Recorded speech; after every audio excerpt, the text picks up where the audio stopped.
Hello বন্ধুরা, ২৯ তারিখ এই রবিবার ছিল আমার দেওরের পাকা কথা। সেদিন আমাদের বাড়িতে বিশাল আয়োজন। মেয়ের বাড়ির লোকেরা সেদিনকে এসেছিল পাকা কথা বলতে।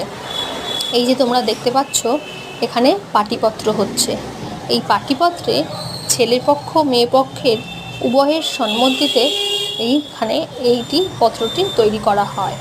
এই সিঁদুর দিয়ে সেটা ছাপ দিয়ে ধান দুব্বা দিয়ে ভগবানের আশীর্বাদ নিয়ে তাদের জীবন শুরু হয়।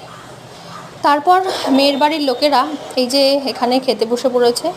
খাওয়াতে সেদিন ছিল ভাত, মুগের ডাল, তারপরে আলু ভাজা, তারপরে ছিল পটল চিংড়ি, ভেটকি পাতুরি, কাতলা মাছের কালিয়া, দই,